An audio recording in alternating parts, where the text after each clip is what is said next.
You know what I'm saying? So, keep going. All we like sheep have gone astray. We have turned everyone to his own way. And the Most High hath laid on him the iniquity of us all. Right, so the Lord laid all our iniquity upon himself. Okay, so go back to Matthew 5:17. That's what was fulfilled. Okay, that when he said he came to fulfill. Read that part. Think not that I am come to destroy the law or the prophets. I am not come to destroy, but to fulfill. So that's what he fulfilled. We just read in Isaiah 53 that he was wounded for our transgressions. He didn't come to destroy the law or the prophets, what they were saying. He just came to be it said he hath laid on him the iniquity of all of us. That's what he came to do, take away the sins of the children of Israel. That's what he came to fulfill. You know what I'm saying? Where you at? 18th verse. Go ahead. Matthew the 5th chapter and the 18th verse. For verily I say unto you, till heaven and earth pass. So till heaven and earth pass, go ahead. One jot or one tittle. A jot is a word, and a tittle is something small. Go ahead. Shall in no wise pass from the law, till all be fulfilled. So nothing gonna pass from the law until heaven and earth pass away. So we still here. I see the sun shining. It's gonna be dark in a little bit. So none of the law has passed. Okay. Now we're going to continue in Romans 5:13. Because sin is the transgression of the law. We went through that in 1 John 3 and 4. Matthew 5:17 tell you he didn't come to destroy the law. Now Romans 5:13 is going to give you more clarification because they use Paul to tell you that you don't have to follow the law. But Paul didn't say that. Read where you at. Romans the 5th chapter and the 13th verse. Read.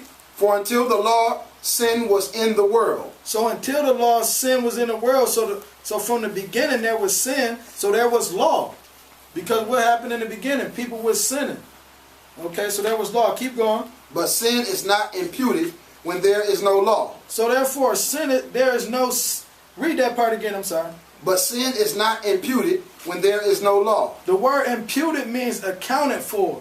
So the Most High is taking account of our sins because there is law. Read that again.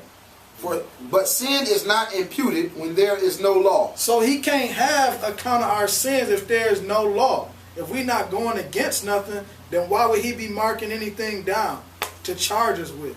That don't even make sense. You see what I'm saying? People just don't think. Was that understood? All right.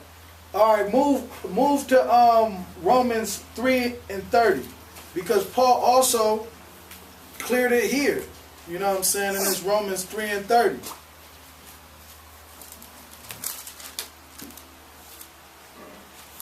You there? Everybody read. Romans 3 and verse 30. Seeing it is one, the Most High, which shall justify the circumcision by faith, and uncircumcision through faith. Right, because he justified the circumcision. Us, we the Hebrews, we circumcised. We justified by the faith, and also the uncircumcision through faith, meaning the Gentiles. Okay? Read. Do we then make void the law through faith? Do we then make void? The word void means basically to disregard, right? So do we disregard the law through faith? Go ahead. The Most High forbid. Keep going. Yea, we establish the law. Right, so we don't make void the law because Christ came and brought faith. We don't disregard the law just because Christ came and brought faith. He said, God forbid. Yea, we establish the law, meaning we follow it. And we tell people to follow the law. You know what I'm saying? That's clear. It's just people don't understand Paul. And the Bible tell you that people will twist Paul to their own destruction. Wow. So the thing is this. How can you twist Paul to your own destruction if you're going to be following the commandments? You see what I'm saying? You can't, you're not going to go wrong following the commandments. You can go wrong telling people that they don't have to follow the commandments of the law. That's where you can go wrong.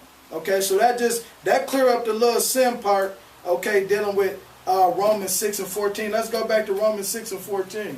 Because that clears the first part up. Talking about the law. I mean sin, sorry.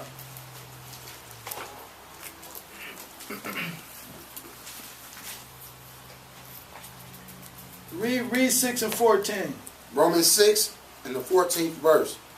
For sin shall not have dominion over you. So we just covered that. So breaking the law basically is saying shall not have dominion over you. Keep going. For ye are not under the law, but under grace. Read that second part. For ye are not under the law. So it says, for ye are not under the law. So what people doing, they taking that out of context and they thinking what?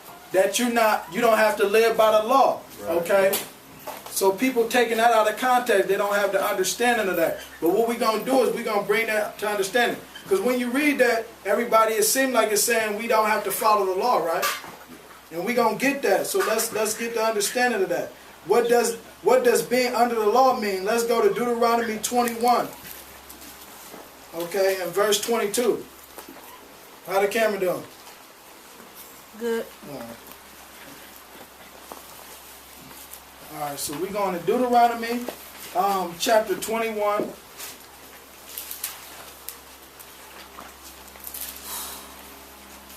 In verses 22.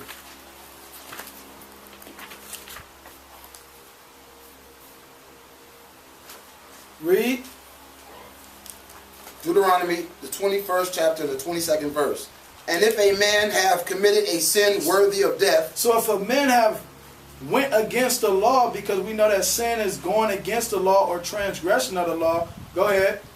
And he be to be put to death. All right, start over one more time. Read that from the top. And if a man have committed a sin worthy of death. So if a man break the law and is worthy of being put to death, come on. And he be to be put to death, and thou hang him on a tree. Right. Okay, keep going.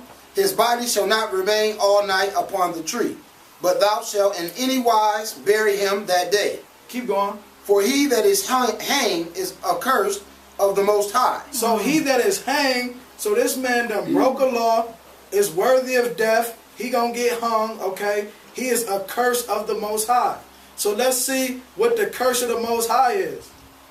What's being a curse of the Most High? We see that this man, he done broke a law and is worthy of being put to death. Okay? Evidently, breaking this law that's worthy of being put to death makes you a curse. Okay? Makes you cursed. So we're going to get further into this. Go to Galatians 3 and 10.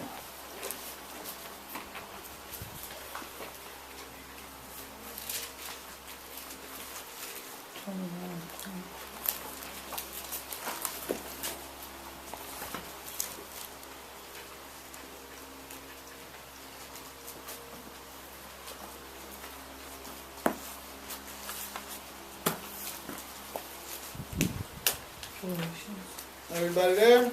Mm-hmm. Read. Galatians 3 and 10. For as many as are of the works of the law are under the curse. For it is written, Cursed is everyone that continueth not in all things which are written in the book of the law to do them. Hold on, what did he just say? Cursed is everyone that continue not in all things which are written in the book of the law to do them. So my man just got hung, right, for breaking the law. He was cursed. You see what I'm saying?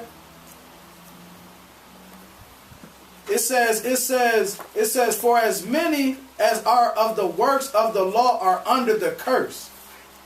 You see what I'm saying? Now if you read in, I'm going to read it for you. It says in Romans 6 and 14, it says, for ye are not under the law. You see that? So that's what the curse of the law is death. So when Christ came, he took us from under the curse of the law, which is being put to death for breaking the law.